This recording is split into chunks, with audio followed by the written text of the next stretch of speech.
Good morning दोस्तों।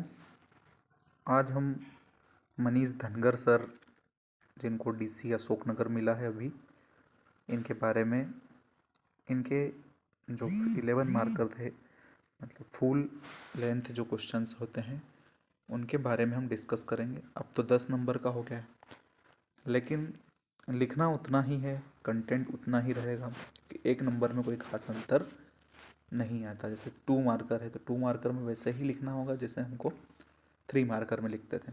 ठीक है, हमको 3 बातें ही लिखनी होगी। हो सकता है वो स्पेस कम दे दे तो आपको कम भी लिख सकते हैं आप, अगर स्पेस कम देता तो। और 5 मार्कर को 7 मार्कर कर दिया है, इस वजह से 5 मार्कर बहुत इंपॉर्टेंट हो जाता है, उसमें आपको थोड़ा ज़्यादा लिख करके आना पड़ेगा। ठीक है, तो अभी हम इस उत्तर की चर्चा करते हैं, कैसे लिखा हुआ है इन्होंने, किस तरह से इस प्रश्न को हैंडल किया है। तो प्रश्न था कि भारत में पर्यटन या मध्य प्रदेश में पर्यटन स्थल के बारे में पूछा था। फुल लेंथ क्वेश्चन था। इन्होंने यहाँ पर शुरुआत कैसे की है देखिए। भारत के हृदय प्रदेश के रूप में प्रसिद्ध मध्य प्रदेश अपनी भौगोलिक, प्राकृतिक, ऐतिहासिक एवं सांस्कृतिक विविधता के कारण पर्यटन के क्षेत्र में व्यापक संभावनाएं रखता है। ठीक है, तो एक सटीक तरीके से भूमिका लिखी गई, सटीक तरीके से हम ये कह सकते हैं कि शुरुआत की गई है, और एक सारगर्भित तरीके से पूरी चीज़ों को यहाँ पर 3 लाइन में समेटा गया है। एक बार फिर से मैं पढ़ लेता हूँ। भारत के हृदय प्रदेश के रूप में प्रसिद्ध मध्य प्रदेश अपनी भौगोलिक, प्राकृतिक, ऐतिहासिक और सांस्कृतिक विविधता के कारण पर्यटन के क्षेत्र में व्यापक संभावनाएं रखता है। ठीक है, तो एक बेहतरीन परिभाषा। अब मध्य प्रदेश में पर्यटन मेंस के टॉपिक में है ही, तो आप सेम इस भूमिका को कॉपी करके भी लिख सकते हैं। ठीक है, अपने नोट्स में भी इसको आप लिख सकते हैं या इसका प्रिंट आउट निकलवा सकते हैं। ठीक है, टेलीग्राम पे उपलब्ध है। आर्थिक सर्वेक्षण 2020-21 के अनुसार पर्यटन मध्य प्रदेश में सबसे तेज़ी से बढ़ने वाले क्षेत्रों में से एक है। ठीक है, तो अब इन्होंने जो एक तथ्य दिया है कि मध्य प्रदेश में पर्यटन सबसे तेज़ी से बढ़ने वाला क्षेत्र है, तो आर्थिक सर्वे के अनुसार दिया उन्होंने। मतलब इस फैक्ट को देखने के साथ उन्होंने इकोनॉमिक सर्वे की बात जोड़ दी, तो इनका उत्तर और ज़्यादा प्रभावी हो जाता है यहाँ से। ठीक है, इसके बाद प्रेजेंटेशन देखिए। प्राकृतिक, ऐतिहासिक, धार्मिक, ग्रामीण और जल पर्यटन। ठीक है, प्राकृतिक पर्यटन में क्या क्या लिखा है इन्होंने। राष्ट्रीय उद्यान, 12 राष्ट्रीय उद्यान है, अभयारण्य, जलप्रपात, बायोस्फीयर रिजर्व और हिल स्टेशन। ठीक है, और कोष्टक में एक एक एग्जाम्पल भी दे दिए हैं। ठीक है, तो कम जगह पर कम लाइन में अपनी अधिक से अधिक बात को रख पाना, या वैल्यूअर को, कॉपी चेकर को ये बता देना कि इस प्रश्न के बारे में मुझे सटीकता से उत्तर बहुत स्पष्ट तरीके से पता है, तो ये एक सारगर्भित तरीके से लिखने का तरीका है। ठीक है, ऐतिहासिक में इन्होंने किले, महल और जो छतरियाँ हैं ग्वालियर में और गुफाएं हैं, उनके बारे में लिखा है, और एक एक साइड में एग्जाम्पल दे दिया। अगर स्पेस है तो इसको फिर नीचे उन्होंने वापस खोल दिया होगा। ठीक है, जैसे मंदिर है तो मंदिर में एक एग्जाम्पल यहाँ पे दे दिया, उज्जैन, और जब नीचे हम इसको स्पष्ट करेंगे मंदिरों को, तो और 4-6 एग्जाम्पल दे देंगे, उनका महत्व बता देंगे, उनकी विशेषता बता देंगे। ठीक है, तो इस तरह से ये होता है लिखने का तरीका।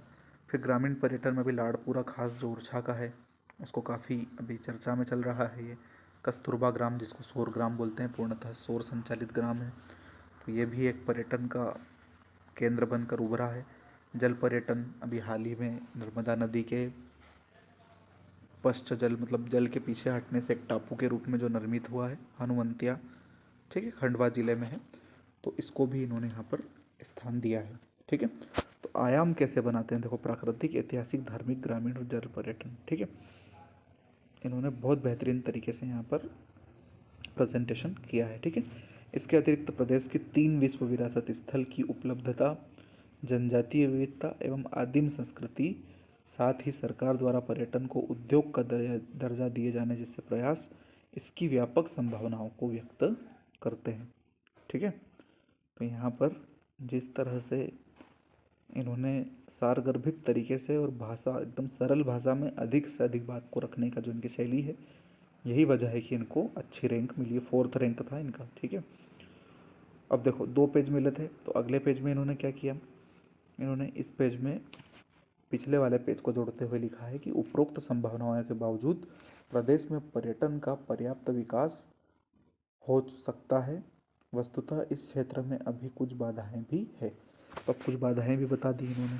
ठीक है, बाधाओं में क्या लिखा है इन्होंने, अपर्याप्त निवेश, है ना, आधारभूत अवसंरचना की कमी, जैसे परिवहन, होटल, फिर वहाँ पर जो व्यवस्थाएं होती है, ठीक है, शौचालय की व्यवस्था कहीं जगह पर्यटन स्थल पर जाते हैं तो होती ही नहीं है, दूर दूर तक हमें भटकना पड़ता है घूमने के लिए।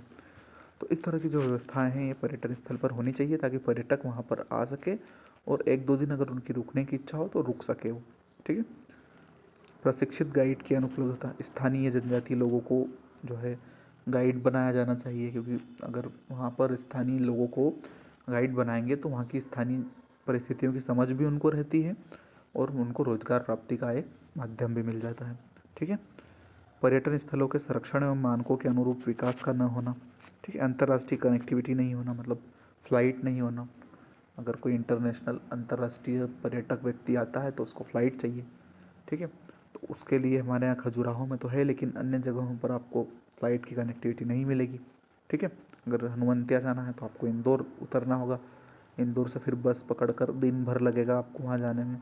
ठीक है, डायरेक्ट वहाँ पर आपको फ़्लाइट नहीं मिल पाएगी। ठीक है, तो हवाई जो कनेक्टिविटी है ना, वो यहाँ पर नहीं है।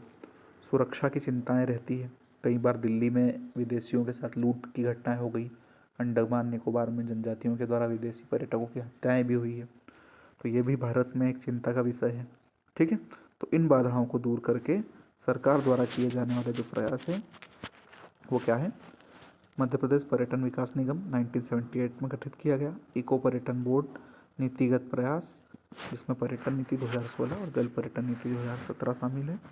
ठीक है, अभियान कौन कौन से चलाए गए, तो जल महोत्सव, वन महोत्सव, इंतजार आपका अभियान। ठीक है, वफर में सफ़र, नमस्ते और छा, ओम circuit.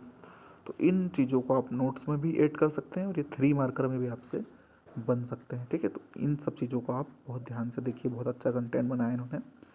Madhya Pradesh responsible tourism अभियान, पर्यटन को उद्योग का दर्जा देकर सुविधाएं प्रदान करना। ठीक है, और नई नई जो पर्यटन नीति आई है उसमें स्थानीय गाइड को नियुक्त करना, वहाँ पर पर्याप्त कनेक्टिविटी बनाना, वहाँ पर रुकने के लिए होटल आदि की व्यवस्थाएं करना। ठीक है, तो ये सब सरकार के द्वारा आजकल प्रयास किए जा रहे हैं। ठीक है, निष्कर्ष के रूप में इन्होंने क्या लिखा है, निष्कर्षतः शासन द्वारा इन प्रयासों से प्रदेश में पर्यटन को विकसित कर राज्य में रोजगार एवं आय के अवसरों में वृद्धि की जा सकती है, या यूँ लिख सकते हैं हम कि राज्य की अर्थव्यवस्था में पर्यटन को एक महत्वपूर्ण स्थान दिया जा सकता है, या पर्यटन को अर्थव्यवस्था की सुदृढ़ता का आधार बनाया जा सकता है। तो ऐसे करके आप निष्कर्ष को लिख सकते हैं। ठीक है, तो ये था एक 11 मार्कर का सिंपल। आगे भी हम अच्छे अच्छे प्रश्नों की और अच्छे अच्छे उत्तर लेखन की चर्चा करते रहेंगे, और मैं आपको एक DC DSP टेक्निक बताऊंगा उत्तर लेखन की। एक DC DSP टेक्निक बहुत बढ़िया है, उसको आप फॉलो करेंगे तो आप बहुत अच्छा रैंक ला सकते हैं। ठीक है, तो अभी के लिए इतना ही। Thank you.